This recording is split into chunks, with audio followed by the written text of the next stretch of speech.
atmosphere of Theta 9, turbulence clawing at the reinforced hull. Cole Vance sat in silence, his rifle locked across his chest.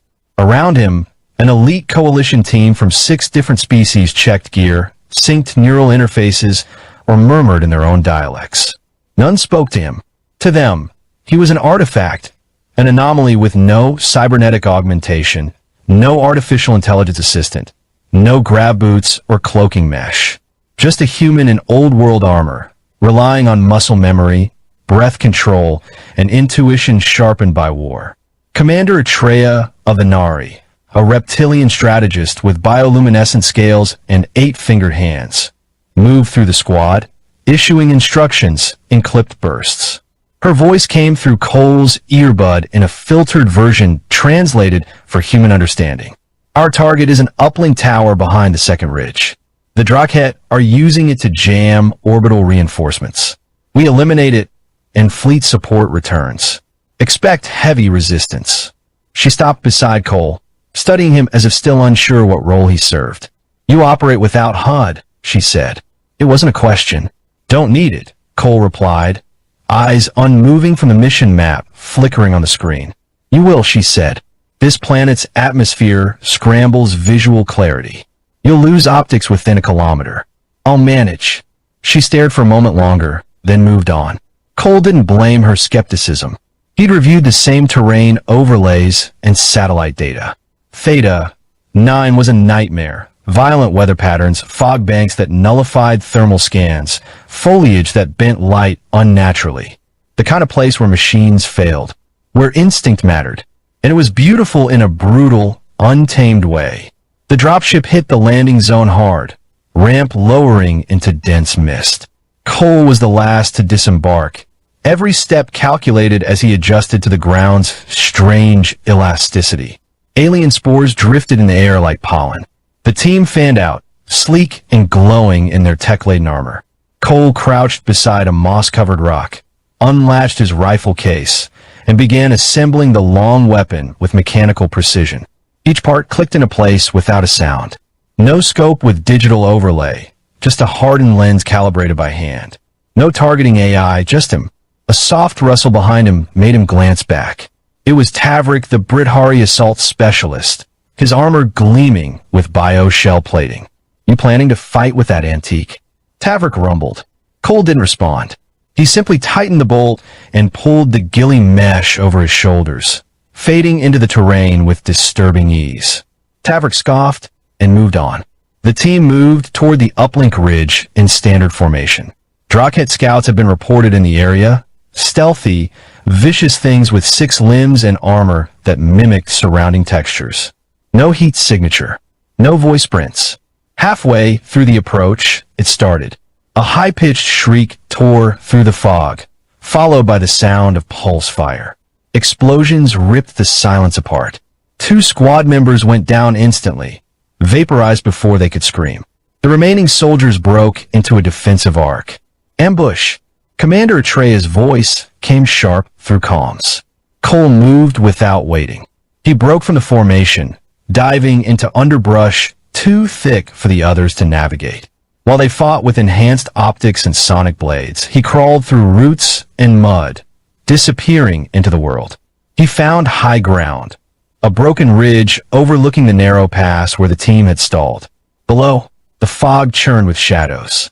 The Drakhet were already advancing, silent and coordinated. Cole adjusted the rifle's position on its bipod, calibrated wind by licking a gloved finger and holding it aloft. He exhaled slowly. His body relaxed into stillness. The first shot cracked through the fog, sharp and precise. A Drakhet dropped without sound, its armor fractured between segments. The second shot came a second later, then a third. In under 10 seconds, Cole had neutralized 3 threats from over 800 meters, adjusting for wind, refracted light, and atmospheric distortion using only his eyes and experience. The comms flared. Unknown sniper support confirmed. Identify. Atreya's voice. Engaging from North Ridge, Cole replied, voice level. I've got eyes on your right flank. Push forward. Atreya didn't reply, but her squad adjusted, moving in time with Cole's cover fire. He wasn't part of their neural network. He wasn't receiving real-time updates. But he didn't need to. Every breath, every twitch of his fingers flowed in rhythm with the chaos. He anticipated where the Drakhet would move next, firing half a heartbeat before they revealed themselves. 3 minutes later, the battlefield fell silent. Area secure, Etreya confirmed. Her voice was different now, calm, measured, respectful. When the squad regrouped, Cole joined them last, brushing off damp earth and re-slinging his rifle. No applause, just acknowledgement. Tavrik grunted as Cole passed. "You shoot well for a relic." Cole said nothing. They moved toward the uplink tower, picking their way through collapsed rock formations and corrupted tech fields. The structure loomed ahead, spider-like, its limbs sinking into the terrain. Pulsing with Drakhet energy, the tower emitted rhythmic bursts that made the air taste like metal. "Approach vector compromised," Etreya said. "Sensors report automated defenses. 4 turrets. Will be cut down before we reach base." Cole looked through his lens, studying the movement patterns. He saw where the terrain dipped, how the wind funneled through the gully, how the heat shimmered in waves at turret junctions. He lay flat, extended the bipod again, and exhaled. Marking targets, he said, "Give me 10 seconds." One by one, the turrets went dark. Cole didn't miss.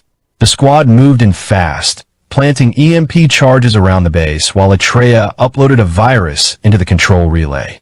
It took 47 seconds. No Drakhet reinforcements arrived. When the uplink finally went dark, a signal pulse from orbit, fleet support was back online. Above them, the first of the human destroyers dropped from hyperspace. Earth's contingent had arrived. Cole didn't look up. The squad stood around the tower, catching their breath. Bloodied but alive. Tavrik leaned against a rock, eyes on Cole. "You humans fight like ghosts." Cole shrugged. "That's the idea." Etreya approached him, this time without hesitation. "We misjudged you. No offense taken. Your methods are unorthodox, but effective. You predicted their movements like you were reading their minds." Cole looked past her, into the mist, now clearing from the ridge. "You don't need neural sync when you know how fear makes people move." She studied him again, then offered something rare and gnawed. Not the casual dip of a superior acknowledging a subordinate, but something closer to kinship. "We move to the next phase tomorrow. You'll operate point recon. I'll be ready." As the squad began dispersing for rest and resupply, Tavrik looked back once more. "You still never told us what you said before you deployed."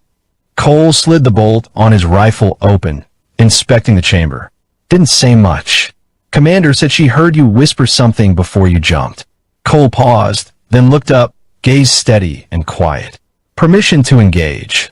Tavrik grinned, a deep, armored sound that rumbled like thunder. For the first time, it wasn't mocking. Behind them, the mist receded, revealing the path ahead, wider now, but still dangerous.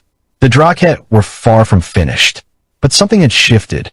The team walked lighter, watched the shadows differently. They'd seen death move quietly, and it wore a human face. Dawn broke over Theta, 9 in shades of sickly gold and acidic green, a sunrise filtered through volatile gases and particulate storms. The squad emerged from their makeshift bivouac silently, already armored and alert. The victory at the uplink tower had bought them a tenuous window, but it wouldn't last.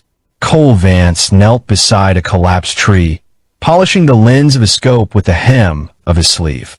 His fingers moved with mechanical grace, but his mind stayed fluid, already mapping routes, wind currents, and shot lines in his head. Commander Etreya gathered the team in a semicircle. The Nari scale flares pulsed a dull blue, indicating calculated tension rather than panic. Her voice was crisp and clinical. "Fleet support confirms the Drakhet have pulled back from the uplink ridge, but intel suggests they're regrouping around a subterranean nest 2 clicks southeast. Our objective is to locate the nest's primary access point and mark it for orbital strike. Precision is required. Civilian research colonies exist within 6 clicks. Why not bombard the whole region?" Tavrik asked, shifting his weight, claws scraping against stone. Because, Atreya replied, the Drakhet are holding captured personnel. Scientists. Diplomats. One of ours.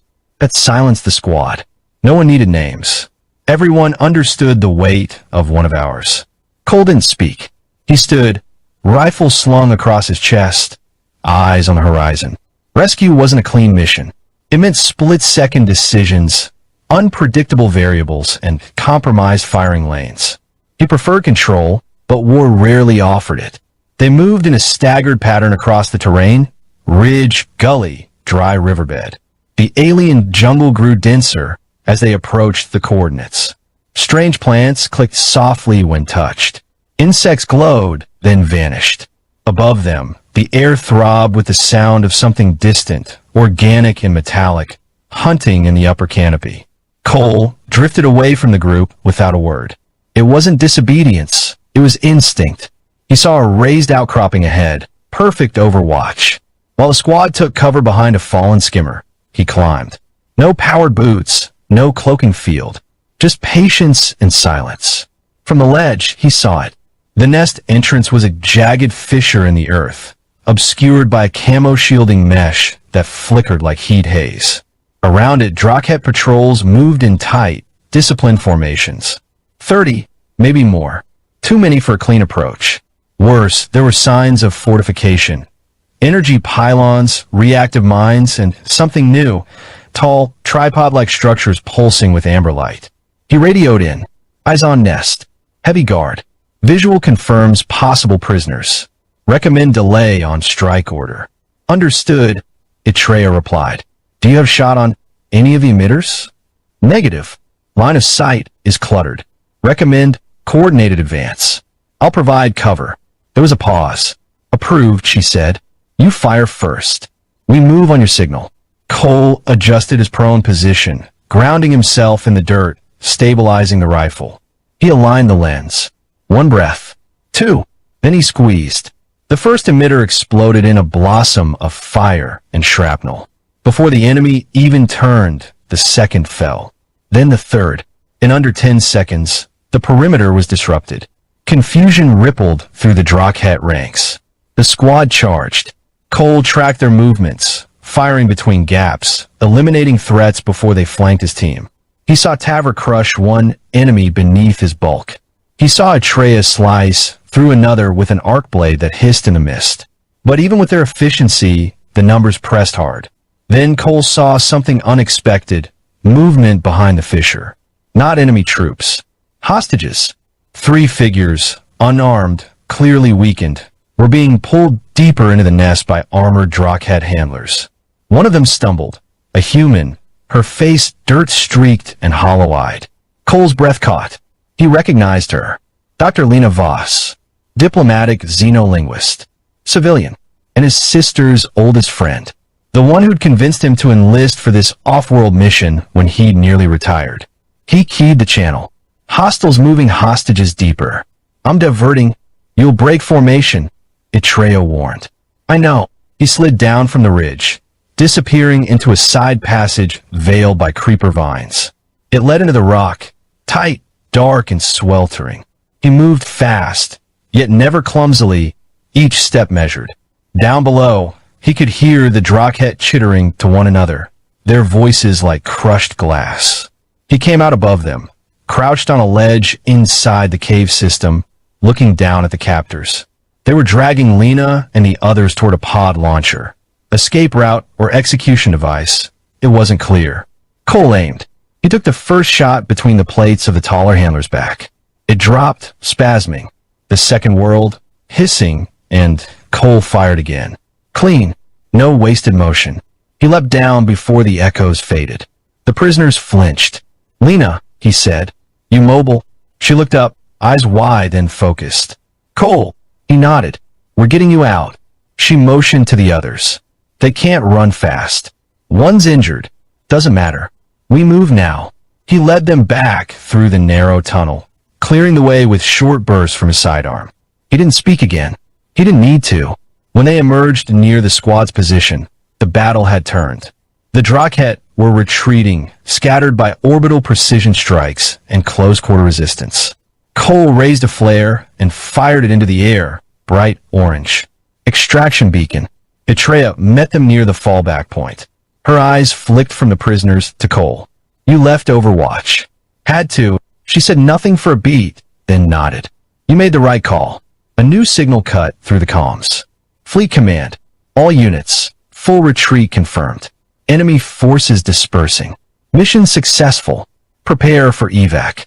The tension in everyone's shoulders released, subtly but undeniably. The prisoners were secured. The nest was marked and burning. And Theta 9, at least for now, was theirs again.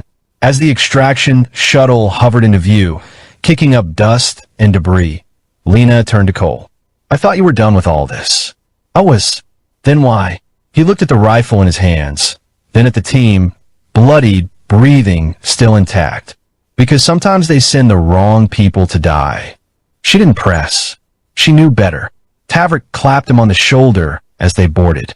You're still a relic, the Bridhari grinned, but I'd fight beside you again. Try not to get sentimental, Cole said, sliding into his seat. Atreya remained standing until everyone was aboard. As the ramp sealed, she walked over to him. There's another mission coming. You'll be requested. Figures. Would you take it? He didn't answer right away. He looked out the viewport as the burned remains of the Drakhet nest faded below. Then, softly, he replied, if the target's real, if the fight matters. She nodded once and moved on. The shuttle pierced the clouds and climbed toward the orbiting carrier. Behind them, Theta 9 spun silently, bruised but surviving. Ahead, war waited still, somewhere new, somewhere worse. But for now, for this moment, Cole let his muscles relax and rested his eyes. There would be more battles, and he would be ready. The stars stretched like frozen fire across the viewport, silent and cold. Aboard the carrier Vigilant Dawn, the atmosphere was heavy with a kind of exhausted anticipation. The battle on Theta 9 had been won, strategically at least, but no one walked away from that place unchanged.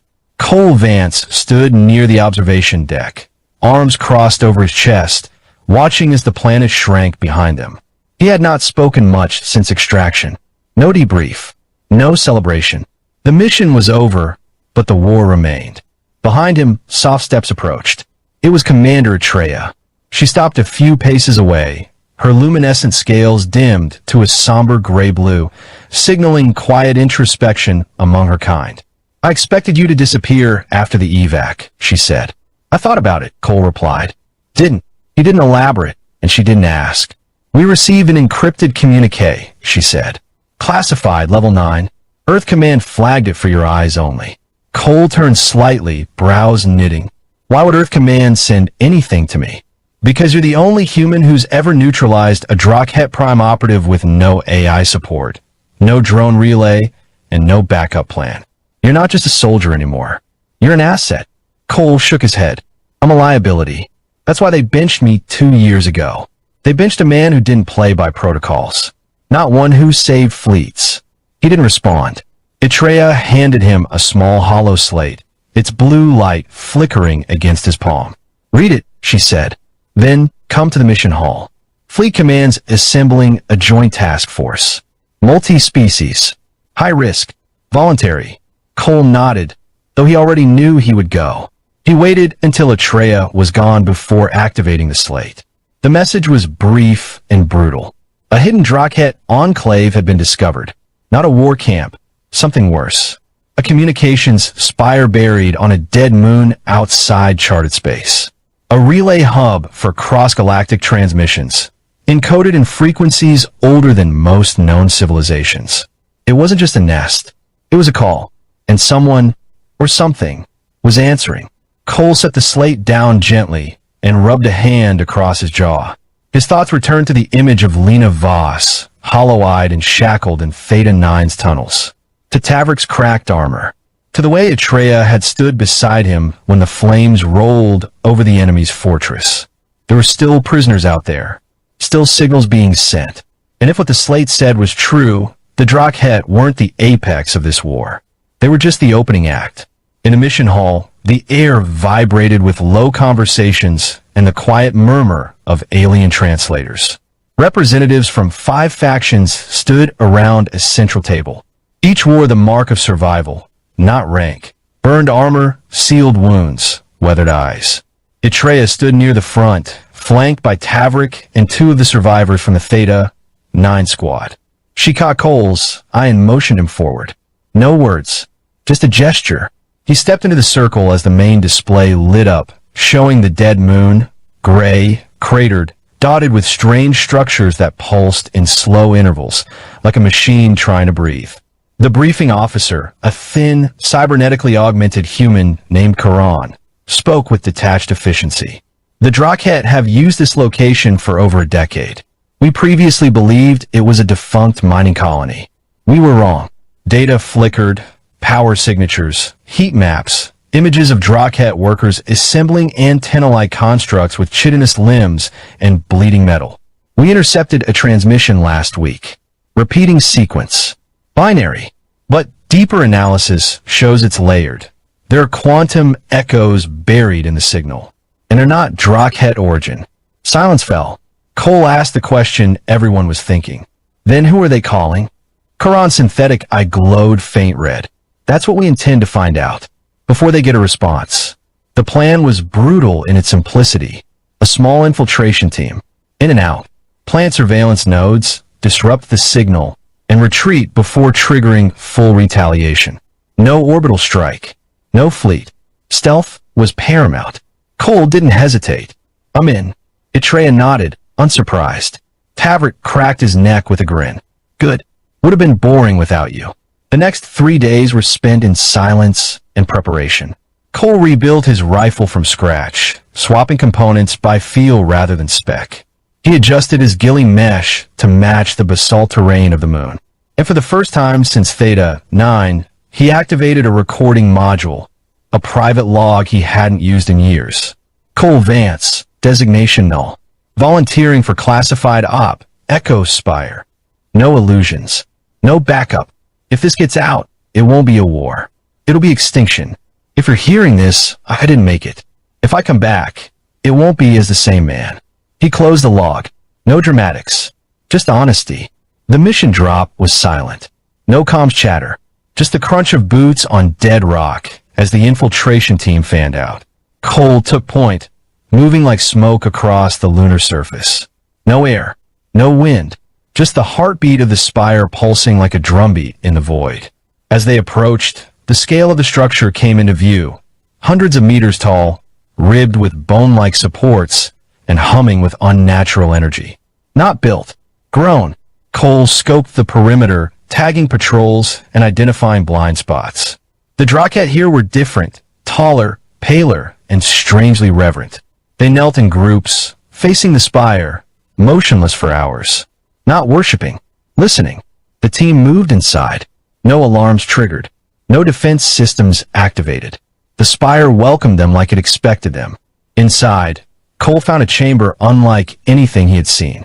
A massive vertical shaft spiraling upward, filled with hovering glyphs and whispering frequencies that made his bones ache.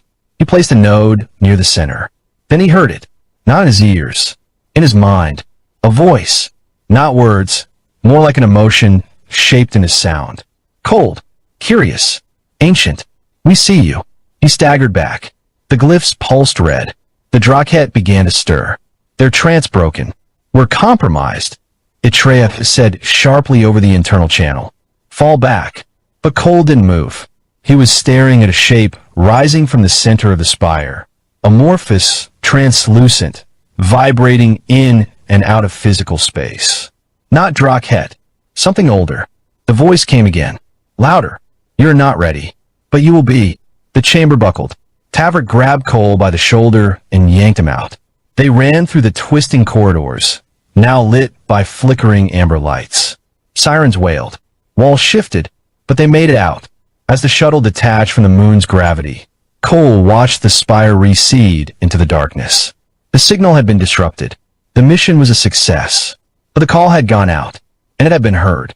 Back on the Vigilant Dawn, the team sat in debrief. Silent. Processing. No one dared speak of the thing in the spire. Cole stood last. He looked at them all, at Atreya's unreadable expression, at Tavrick's solemn face, at Lena Voss watching from a secure gallery behind glass. And he spoke. "We're not in a war anymore," he said quietly. "We're in a countdown." They didn't argue, because deep down, they all knew the truth. Something was coming, and Cole Vance had just told it where to find them. The thing about teaching military history to a classroom full of aliens, Professor Corventhal mused, as he adjusted his 4 shoulders beneath his academy uniform, was that most species had the courtesy to lose their wars properly. They'd fight, they'd fall, they'd surrender with dignity, and then they'd spend the next few centuries writing very respectful textbooks about how they'd learned valuable lessons from their defeat. Humans, apparently, hadn't gotten that memo. But we're getting ahead of ourselves, aren't we? Let's start with the classroom itself. A gleaming testament to galactic cooperation perched on Kepler Prime Station, where the Alliance of 5 Worlds had established their premier military academy. The walls curved in that particularly nausea-inducing way that architects insisted was aesthetically pleasing to all species, though Thal suspected it was really just designed to make everyone equally uncomfortable. The holographic displays hummed with quiet efficiency, casting everything in that soft blue glow that was supposed to be universally soothing, but mostly just reminded Thal of the inside of a medical scanner, which, considering what he was about to teach today, seemed grimly appropriate. Settle down, Thal rumbled, his voice carrying that particular authority that came from having personally witnessed 3 galactic conflicts and lived to complain about the paperwork. His 4 arms moved in practiced synchronization, one straightening his lecture notes, another activating the holographic display, a third reaching for his ceremonial teaching staff, and the 4th unconsciously checking that his sidearm was properly secured. Old habits and all that. The students filed into their seats with varying degrees of enthusiasm.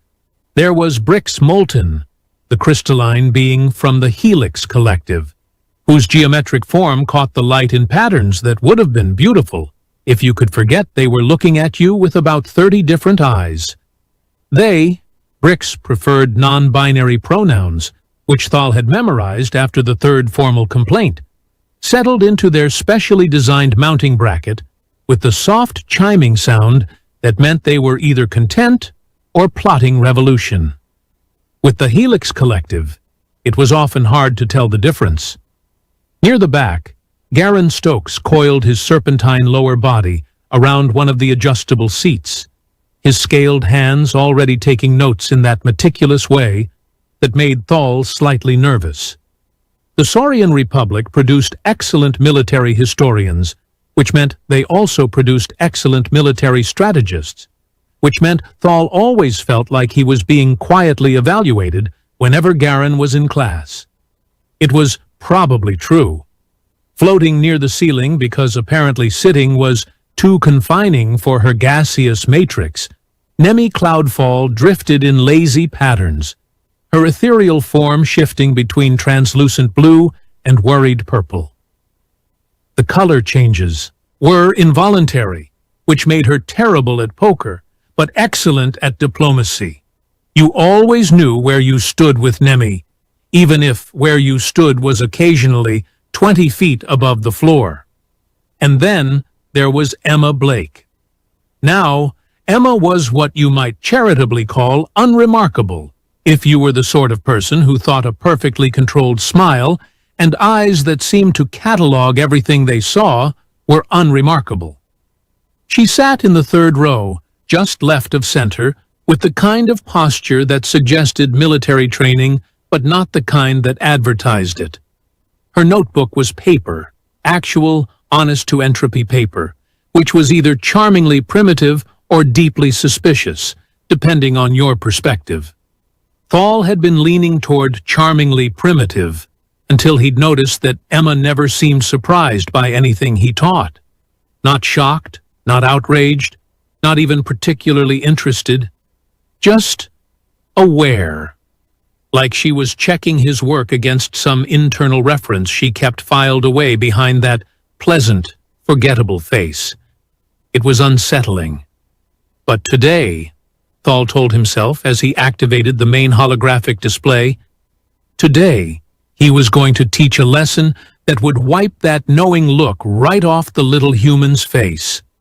Today's topic was going to be educational for everyone involved. Today, class, he began, letting his voice carry that particular mix of authority and dark satisfaction that made students sit up and pay attention. We're going to discuss one of the most instructive military defeats in recent galactic history. A textbook example of what happens when a primitive species overestimates its capabilities and challenges its betters. The holographic display flickered to life, showing a blue-green marble of a planet that looked almost aggressively pleasant. White clouds swirled over brown continents and vast oceans, the whole thing rotating slowly in the artificial light like some kind of cosmic advertisement for peaceful living. Earth, Thal announced, and his forearms gestured in perfect synchronization toward the display. Home of the humans, a species so confident in their own abilities that they actually thought they could stand against the combined might of the Alliance of Five Worlds. He paused for effect, letting that sink in. Several students made the appropriate sounds of amazement and derision. Brix's crystalline form shifted to what Thal had learned was amusement, a sort of prismatic giggling. Nemi's gaseous form turned a definitely entertained shade of green. Emma Blake, however, just tilted her head slightly to one side, like she was listening to something the rest of them couldn't hear. The Third Sol War, Thal continued, warming to his theme, began when the humans refused a perfectly reasonable request to submit to Alliance authority. They claimed their sovereign rights were more important than galactic stability. They insisted that their independence was worth fighting for, even against impossible odds. Another pause. More appreciative murmurs from the class. Someone, probably Garen, made a soft hissing sound that might have been laughter. The Alliance, of course, tried to be reasonable. We offered them generous terms, complete cultural autonomy, local self-governance, even representation in the lower councils. All they had to do was acknowledge Alliance supremacy and contribute to our mutual defense. Simple, really. Thal's third arm gestured, and the holographic display shifted to show fleet formations. Sleek Alliance vessels in perfect battle order, their hulls gleaming with the kind of advanced armor plating that had conquered half the known galaxy. But the humans, he said, and now there was genuine amusement in his voice. The humans said no. They said they'd rather fight than submit. They actually thought their primitive weapons and outdated tactics could stand against Alliance technology that had been refined through centuries of conquest. The display shifted again, showing what were supposedly human ships. They looked, well, functional was probably the kindest word. Blocky, utilitarian things that seemed to have been designed by someone who'd heard the concept of sleek, described secondhand, and decided it was probably overrated. The war itself was almost anticlimactic, Thal continued. 5 months of sporadic fighting, mostly around their outer colonies. Their defense platforms fell within weeks. Their lunar installations surrendered without firing a shot. By the end, they were reduced to hiding behind their home planet's gravity well, hoping against hope that someone would come to their rescue. Emma Blake raised her hand. It was such a normal gesture, so perfectly polite and academic, that it took Thal a moment to register what had happened. When he did, he felt a brief flutter of, was that Nervousness? Ridiculous. He was a decorated veteran teaching military history to students, not defending a thesis to a panel of peer reviewers. "Yes, Miss Blake?" "Professor Thal," Emma said, and her voice had that same unremarkable quality as the rest of her. Pleasant, respectful, utterly forgettable. "I was wondering about the timeline. You mentioned 5 months of fighting, but the preliminary reports I've read suggest the conflict lasted considerably longer. Could you clarify?" Thal blinked, all 4 of his eyes, in sequence. "I'm not sure what preliminary reports you might have access to, Miss Blake, but I can assure you that the Alliance maintains comprehensive records of all military actions. The Third Sol War lasted exactly 5 months, 2 weeks, and 3 days. "Of course," Emma said, with that same pleasant smile. "I'm sure your records are accurate. I was just curious about the discrepancy." She lowered her hand and returned to her note-taking, leaving Thal with the distinct impression that he'd just been politely challenged and somehow lost ground in the exchange, which was ridiculous, because he was the one with 4 decades of military experience and access to classified historical archives. "Right," he said, shaking off the momentary uncertainty. "As I was saying, the humans finally surrendered when they realized the futility of their position. Their fleet was scattered, their colonies occupied, their resistance broken. They signed the Terran Accords under Alliance supervision, formally acknowledging our authority and accepting their new status as a protectorate world. The holographic display showed what were supposedly the signing ceremonies, humans in simple, functional uniforms standing before Alliance officials in their full ceremonial regalia.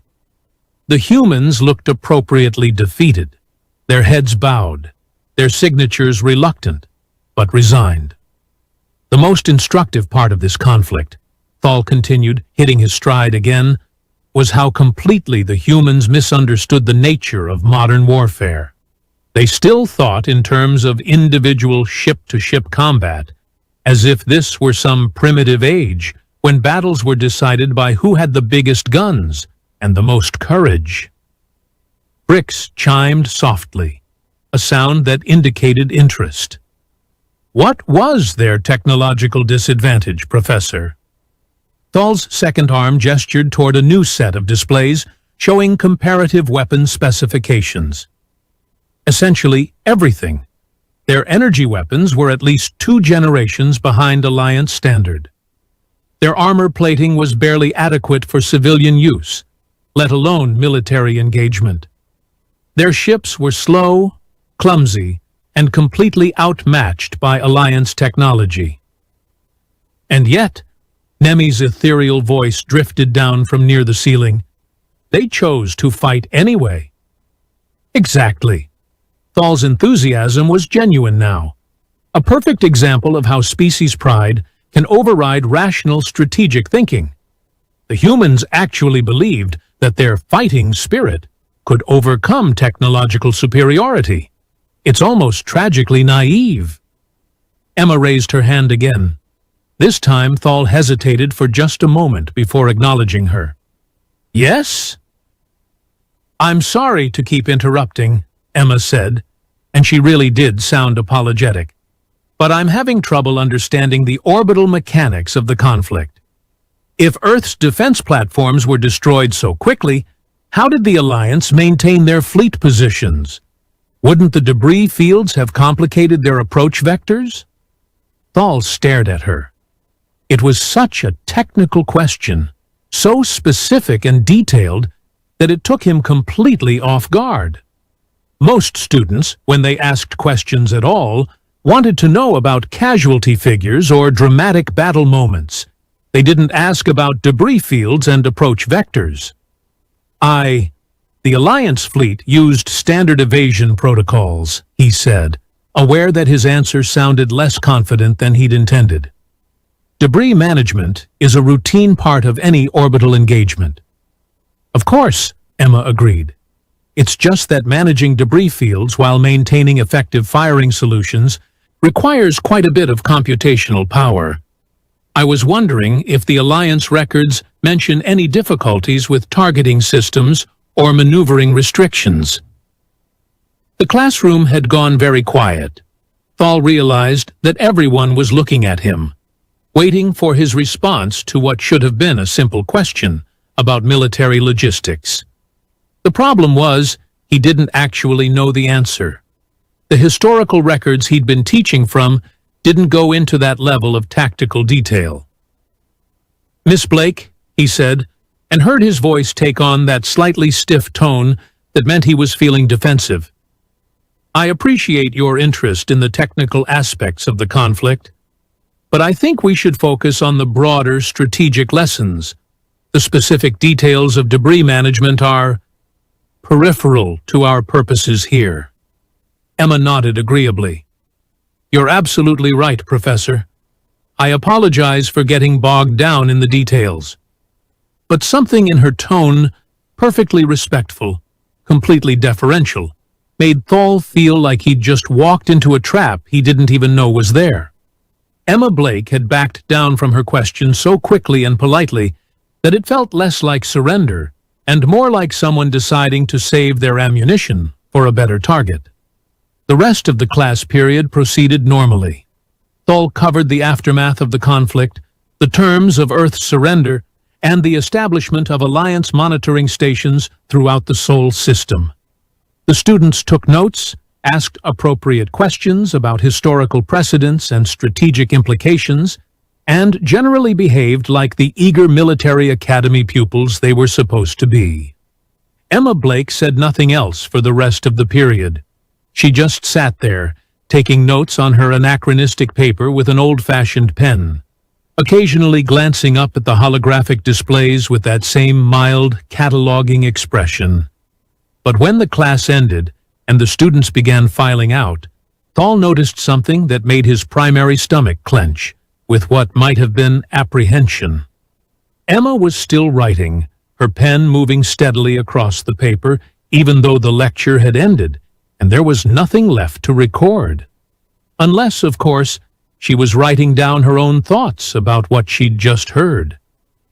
As she finally closed her notebook and stood to leave, Emma caught his eye and smiled, the same pleasant, forgettable smile she always wore. "Thank you for the fascinating lecture, Professor. I'm looking forward to next week's discussion." And then she was gone, leaving Thal alone with his holographic displays and the uncomfortable suspicion that he'd just been very politely dissected by someone who knew a great deal more about the Third Sol War than she was letting on. But that was impossible, wasn't it? Emma Blake was just a human exchange student from a conquered world, studying military history like dozens of other students from dozens of other defeated species.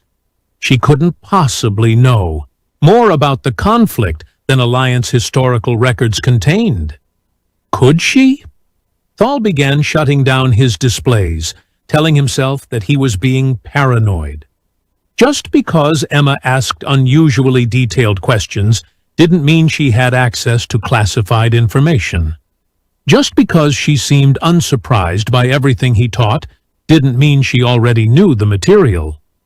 Just because she had the kind of controlled demeanor that suggested military training didn't mean she was anything other than what she appeared to be.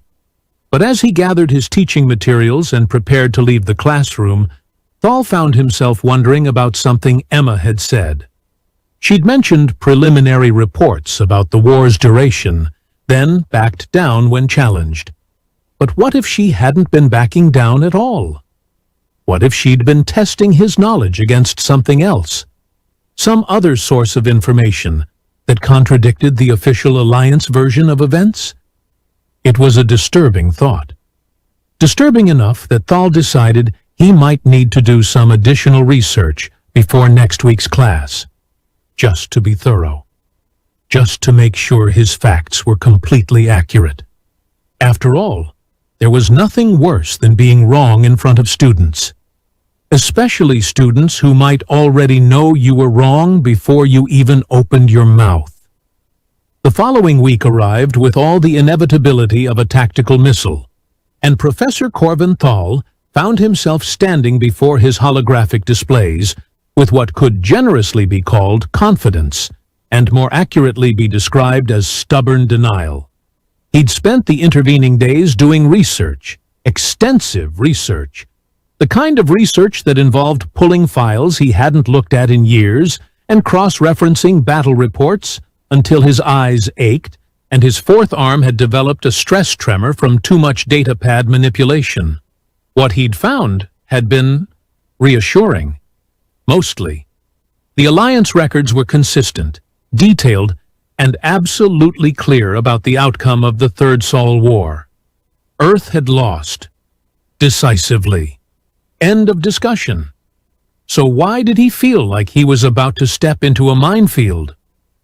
Today, he announced to his assembled students, we'll be examining the tactical specifics of the Third Sol War. The weapons used, the strategies employed, and most importantly, why the human resistance collapsed so completely. Emma Blake sat in her usual seat, notebook open, pen poised, wearing that same pleasant expression that had been haunting his dreams for a week. She looked like she was settling in for an entertaining show.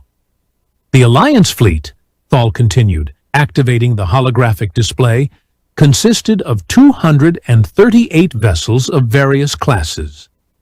Dreadnoughts, cruisers, destroyers, and support craft, all equipped with the latest in Alliance military technology. The display showed the impressive array of ships, their sleek hulls gleaming with menace and purpose. Against this force, the humans deployed ... Thal paused for dramatic effect. 63 ships of primitive design and questionable combat capability. Appreciative murmurs from the class.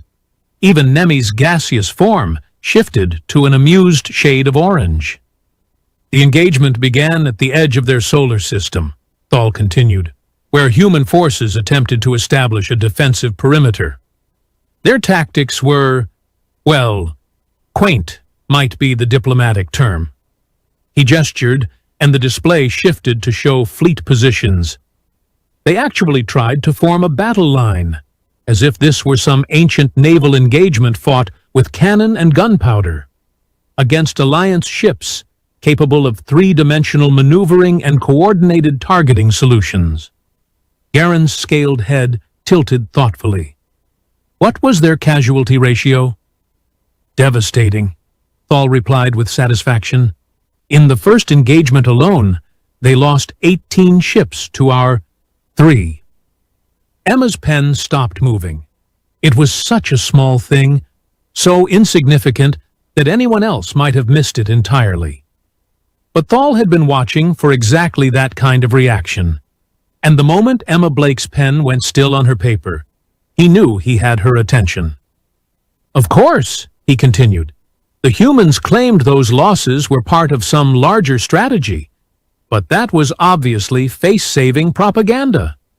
No military force voluntarily accepts casualties of that magnitude unless they're completely outmatched. Emma raised her hand. Professor, she said, and her voice was still perfectly polite, perfectly respectful. Could you clarify something about those casualty figures? There are moments in every teacher's career when they realize they've made a terrible mistake. For Professor Corvin Thal, that moment arrived when Emma Blake's perfectly innocent question hung in the air like a primed explosive device. Could you clarify something about those casualty figures? She repeated, and somehow managed to make it sound like she was asking about the weather. Thal's forearms moved in what he hoped was a confident gesture. What would you like clarified, Miss Blake? Well, Emma said, closing her notebook with deliberate care, you mentioned that the humans lost 18 ships in the first engagement, while the Alliance lost 3. But I'm curious about the timeline. How long did this first engagement actually last? Something cold and unpleasant began crawling up Thal's spine. The duration of individual engagements isn't really relevant to our discussion of overall strategy. Oh, I completely understand, Emma agreed, standing up from her seat. It's just that the math seems a little unusual. And then, to Thal's growing horror, Emma Blake began walking toward the front of the classroom. You see, she continued conversationally, 18 ships destroyed in a single engagement suggests either a very long battle or very concentrated firepower. But if the Alliance had overwhelming technological superiority, wouldn't they have achieved total victory much more quickly? She reached the holographic display and, without asking permission, began manipulating the controls with the kind of casual familiarity that suggested she'd used Alliance technology before. Regularly. Miss Blake, Thal began, I don't think... Oh, don't worry, Professor, Emma said cheerfully. I'm just trying to understand the tactical situation better. May I?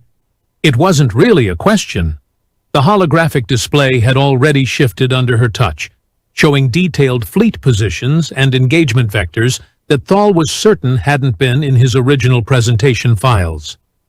Now, Emma continued, if we look at the actual positioning data, her fingers danced across the holographic interface, calling up information that made Thal's primary stomach drop toward his boots. We can see that the human fleet wasn't actually trying to form a traditional battle line at all. The display now showed a three-dimensional tactical map that was far more detailed than anything in Thal's teaching materials. Ship positions, movement vectors, engagement ranges, all of it rendered in precise, real-time reconstruction that looked suspiciously like combat recorder data. This is fascinating, Brix chimed, their crystalline form shifting to an intrigued purple. Where did this data come from? Emma glanced back at the class with that same pleasant smile. Oh, these are just the standard Alliance tactical archives. Professor Thal has access to all of this, of course.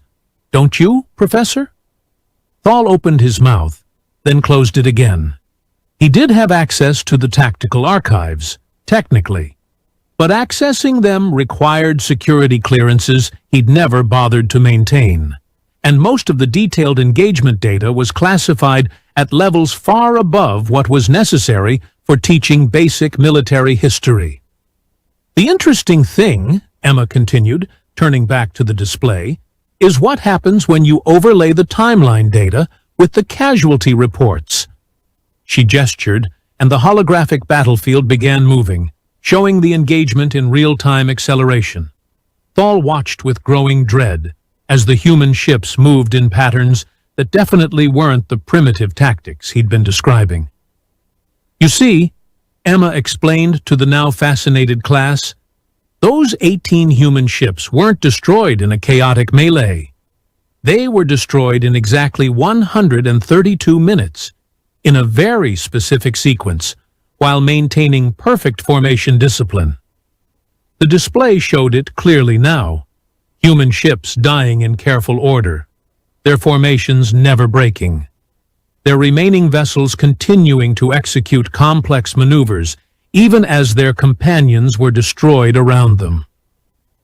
But here's the really interesting part, Emma said, and now there was something in her voice that wasn't quite so pleasant anymore. According to the Alliance tactical computers, those 18 ships accounted for, 41 Alliance vessels, damaged or destroyed. The classroom went dead silent. Even Nemi's gaseous form had gone completely still, hovering near the ceiling in a state of what might charitably be called shock. Thal found his voice, though it came out as more of a croak. That can't be right. The reports clearly state... Oh, the reports, Emma said, and turned to face him directly. Yes, let's talk about the reports, shall we? She gestured again, and the display shifted to show document after document.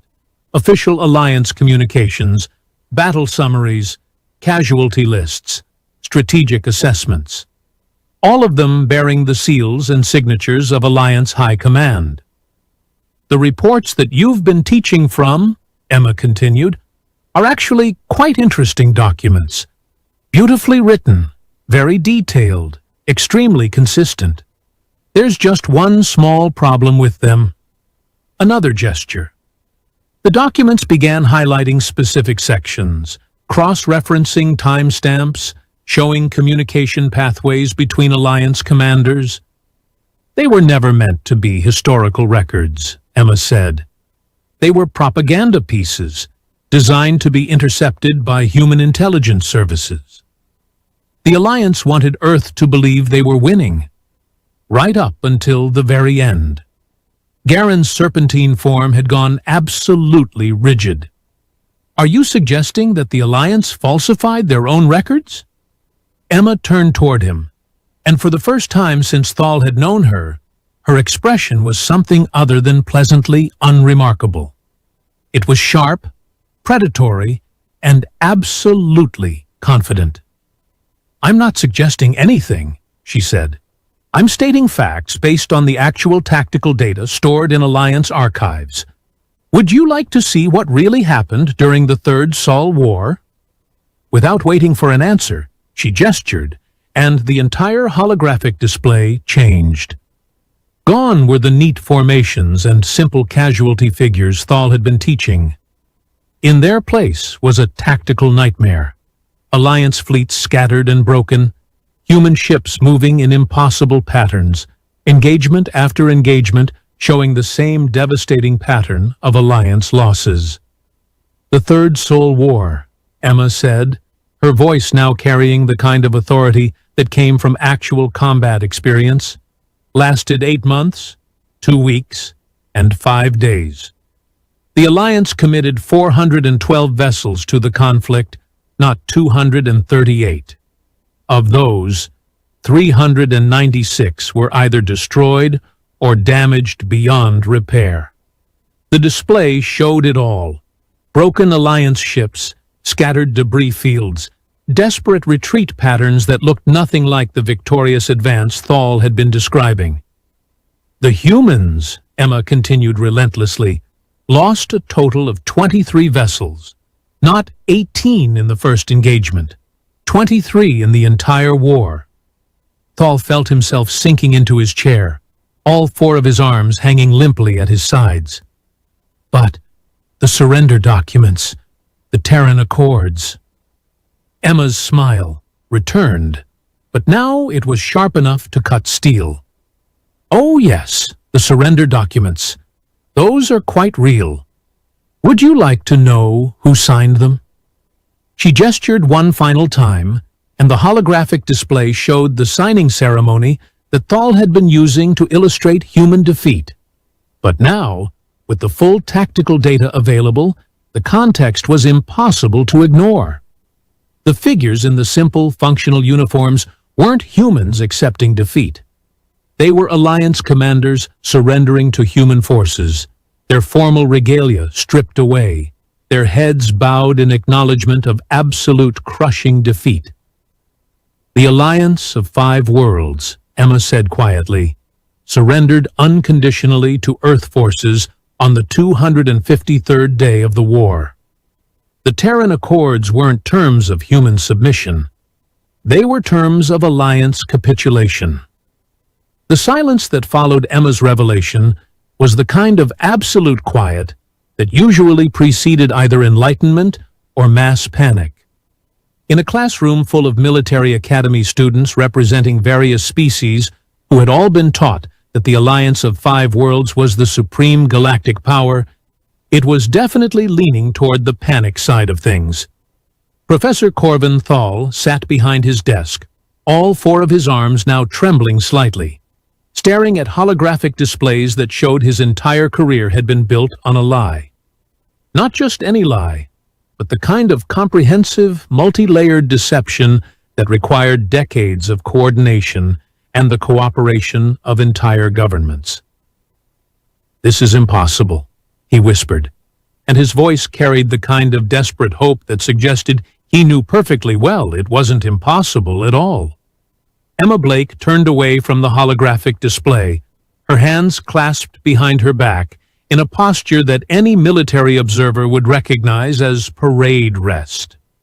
The pleasant, unremarkable student was gone entirely now, replaced by someone who moved with the controlled precision of a professional soldier. "Professor Thal," she said, and her voice carried gentle sympathy that was somehow worse than outright mockery. "I understand this is difficult to process. The Alliance put considerable effort into maintaining this narrative. It was quite an elegant solution, really." Garen's serpentine form uncoiled slightly as he found his voice.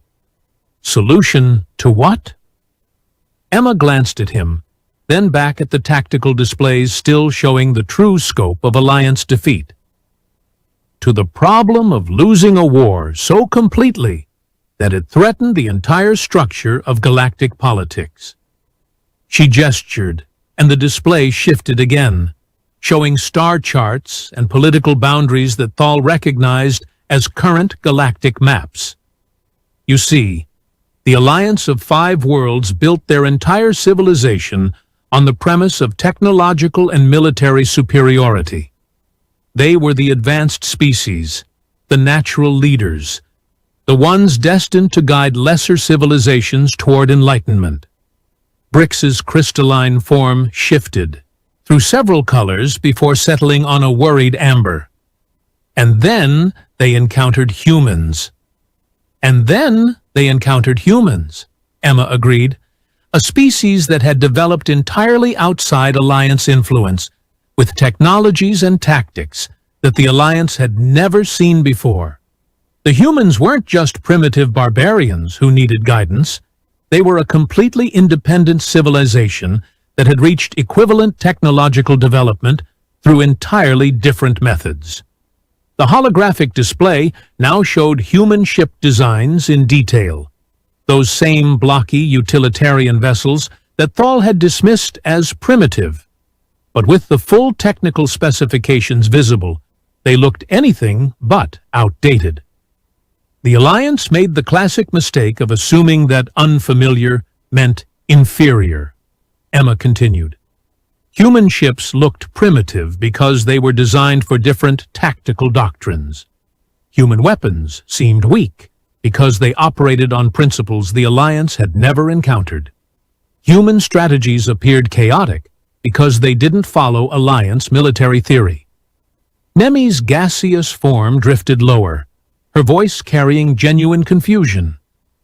But if humans won so decisively, why maintain the deception?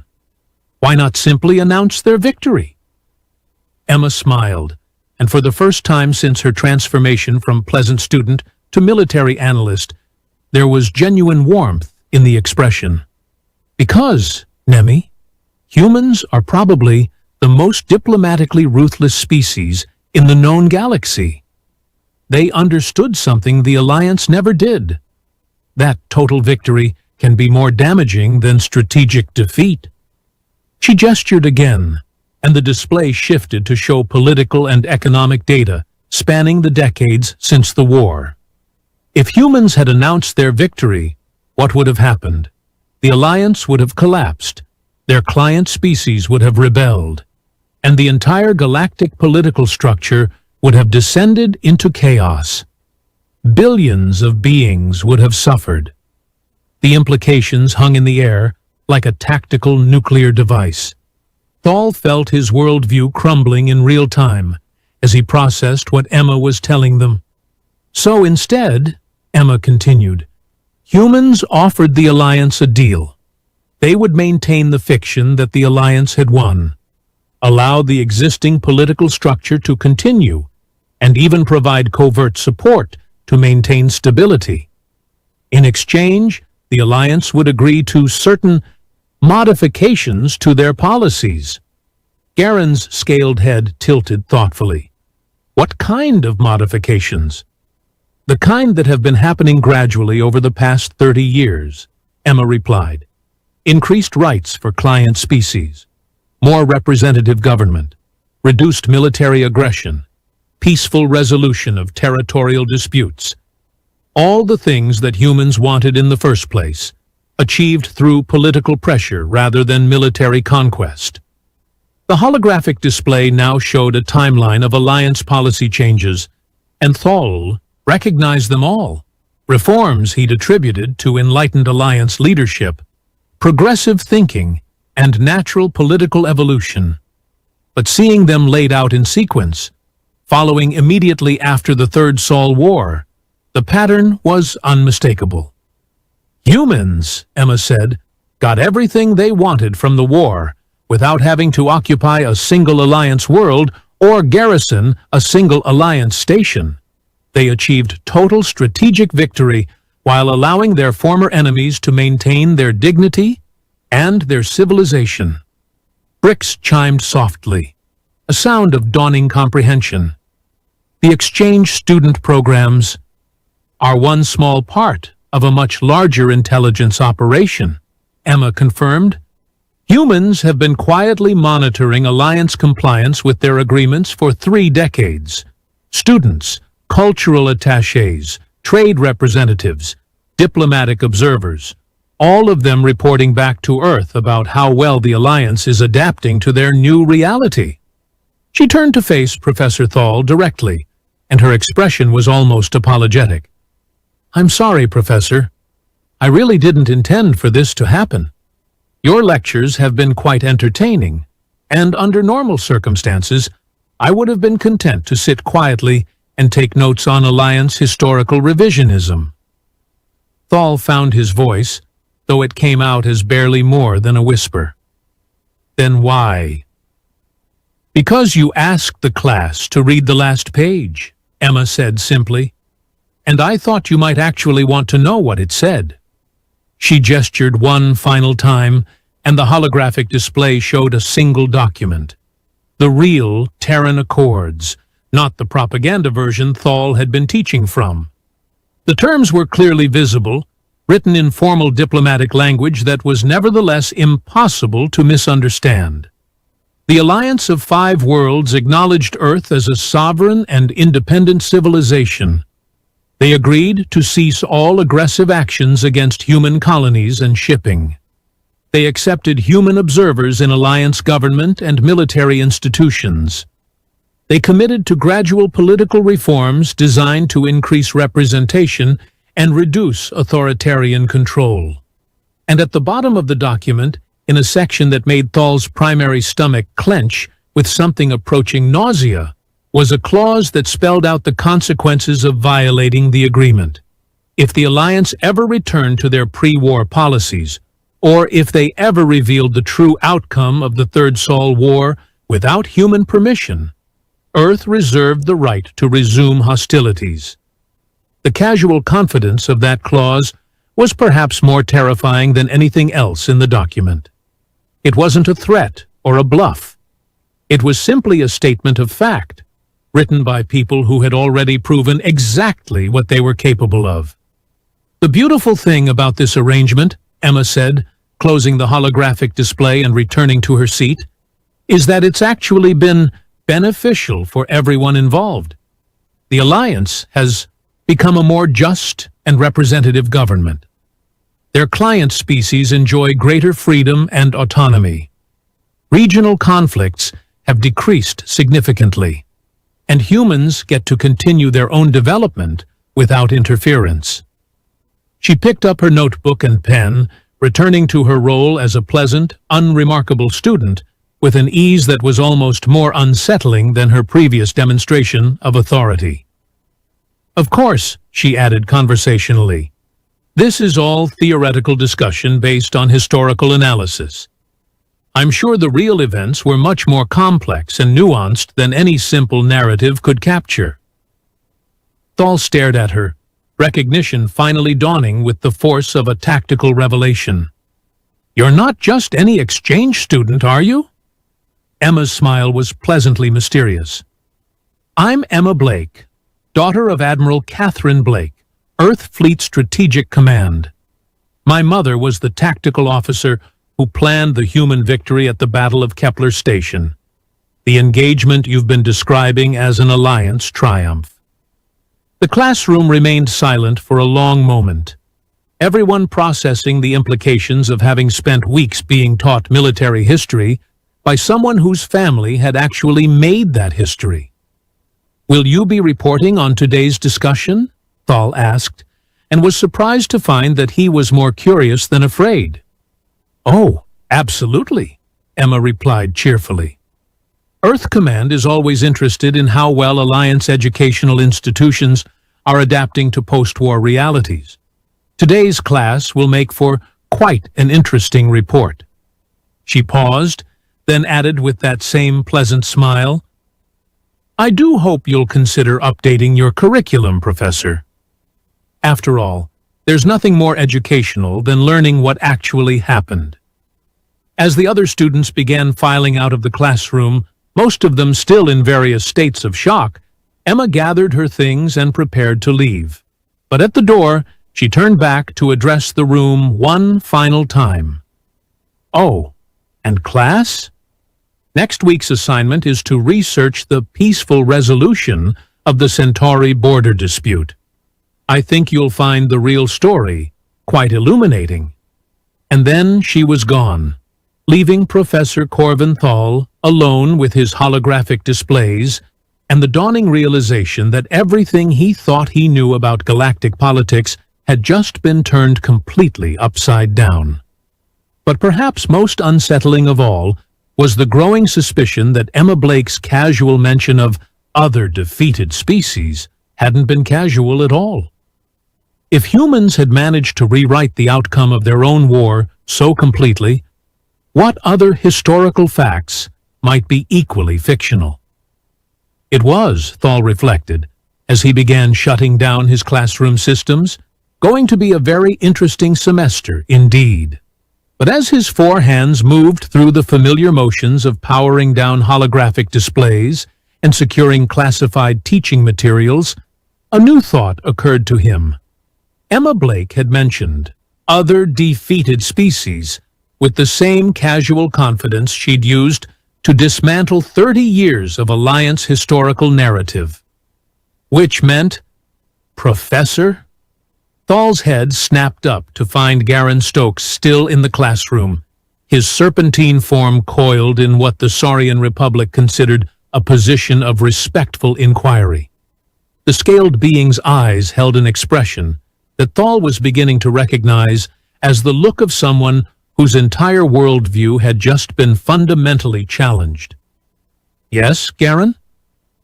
"The Saurian Alliance border conflicts of 15 years ago," Garen said slowly.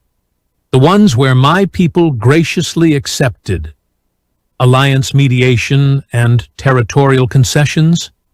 You don't suppose?" Thal felt his fourth arm develop that stress tremor again. "I think, Garen, that you might want to do some research into the original source documents for those conflicts. The real source documents." Garen's tongue flicked out in what Thal had learned was the Saurian equivalent of a thoughtful nod.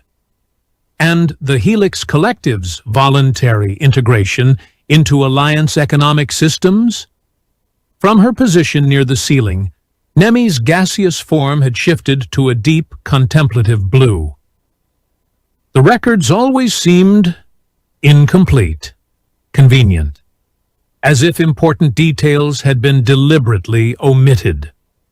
Brix's crystalline structure chimed with what sounded suspiciously like bitter amusement. "The great reconciliation between the Helix Collective and the Alliance, where we chose to share our computational technologies in exchange for protection and guidance.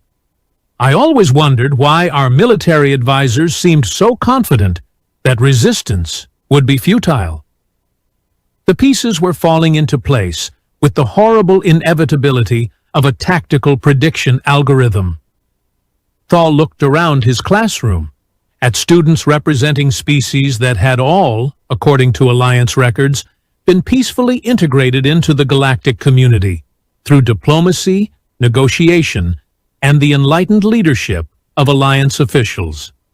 Students who were now looking at each other with the dawning realization that their people's histories might be as fictional as Earth's supposed defeat. "How many?" Thal whispered, more to himself than to his remaining students. "How many what, Professor?" Nemi asked, though her tone suggested she already knew what he meant. "How many species has the Alliance claimed to have defeated or diplomatically absorbed who actually—" He couldn't finish the sentence. It was too enormous, too devastating to his understanding of galactic civilization. Garen's scaled features arranged themselves into what might have been a grim smile. "All of them, Professor. If Miss Blake is correct about human diplomatic methodology, then probably all of them." The implications hit Thal like a fleet-killer missile. The alliance of 5 worlds, the supreme galactic power, the advanced civilization that had guided dozens of species toward enlightenment and progress, was actually a collection of defeated military forces who had agreed to maintain a fiction of superiority in exchange for their continued existence. "But that would mean," Brix chimed slowly, "that the alliance isn't actually an alliance at all. It's a collection of client states pretending to be the dominant power while being quietly managed by the species they claim to have conquered. It would mean," Nemi added, her gaseous form now cycling through colors that indicated deep philosophical distress, "that everything we've been taught about galactic history, about the natural order of civilizations, about the Alliance's destiny to guide lesser species, all of it is propaganda designed to maintain a pleasant fiction." Thal sank into his chair, all 4 of his arms hanging limply at his sides. Decades of military service, years of teaching, a lifetime of believing in Alliance superiority, and the natural order of galactic civilization, all crumbling like a defense platform under concentrated fire. "The exchange student programs," he said numbly, "they're not cultural outreach initiatives, they're intelligence operations. Every species represented in Alliance institutions has observers monitoring our compliance with surrender terms we don't even know we agreed to." Garen's tongue flicked out again. "It's actually quite elegant. Allow the defeated powers to maintain their dignity and their existing governmental structures, while gradually modifying their behavior through political and economic pressure. No occupation forces, no resistance movements, no destabilizing regime changes. Just slow, steady reform guided by the real victors," Brix added, "who remain hidden in plain sight, pretending to be the conquered, while actually running the entire galactic political system." The more Thal thought about it, the more brilliant and terrifying it became. Humans, and presumably the other defeated species, had achieved something that traditional military conquest could never accomplish. They had created a stable, peaceful galactic civilization by allowing their former enemies to believe they were still in charge, while quietly ensuring that actual policy decisions aligned with the victor's preferences. "Do you think," Nemi asked hesitantly, "that Alliance leadership knows? The High Council, the military command structure, are they aware that they're essentially puppet governments?" That, Thal realized, was perhaps the most disturbing question of all. Were Alliance officials willing participants in this elaborate charade, or were they genuinely unaware that their enlightened policies were actually being dictated by the species they believed they had conquered? "I think," he said slowly, "that's something we're all going to have to research very carefully, and very quietly. Because if Emma Blake was right, and the evidence she'd presented was unfortunately compelling, then asking too many direct questions about the real nature of galactic politics might be, considered a violation of those carefully negotiated surrender terms. And if the humans' approach to military conflict was any indication, their approach to dealing with treaty violations would be both swift and decisive. As his remaining students finally filed out of the classroom, each of them clearly lost in their own thoughts about their species' official histories, Thal found himself facing a choice that would define the rest of his career. He could continue teaching the comfortable lies, maintaining the pleasant fiction that had kept galactic civilization stable for decades. He could pretend that today's revelations had never happened, that Emma Blake was just an unusually well-informed student with access to interesting archival material. Or he could start digging into the real history of galactic civilization, knowing that what he found would almost certainly challenge everything he thought he knew about the universe and his place in it. The choice, really, wasn't much of a choice at all.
This is back alley private judging is what this is.